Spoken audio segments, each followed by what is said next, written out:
Halo, aku Bunda Didi. Kali ini aku mau membuat tips cara membuat telur pindang yang warnanya cantik kecoklatan. Ini aku siapin telur, itu ada berapa? 8 butir. Kupas dulu ya, rebus kupas.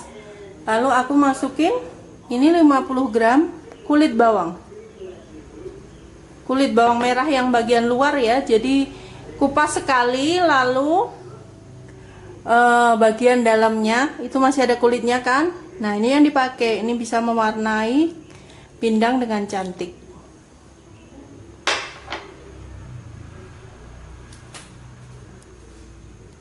Selanjutnya aku pakai daun jambu juga, ini juga bisa mewarnai. 5 daun jambu, kemudian masukin daun jati juga.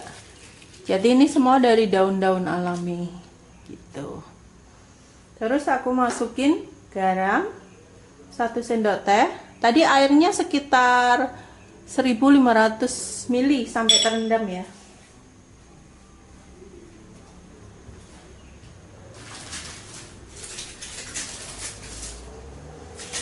Terus aku masukin gula merah. Gula merahnya ini sekitar 1 butir.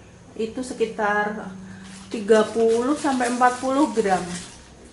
Oke, lalu kita rebus api kecil hingga nanti warna telurnya berubah kecoklatan. Oke, nanti aku kembali lagi ya. Ini kita rebus dulu. Oke, jadi ini sudah mulai agak coklat, tapi ini masih perlu kita rebus lama ini ya, telurnya ya, sampai benar-benar kecoklatan. Ini baru mulai. Baru mulai coklat. Nah, ini kita rebus api kecil sampai benar-benar coklat. Oke.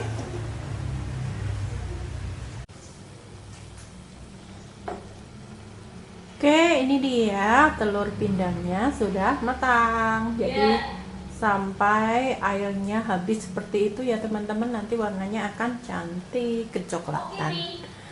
Oke, selamat mencoba teman-teman. Oke, ini dia telur pindang yang mulus kecoklatan. Nih, seperti ini.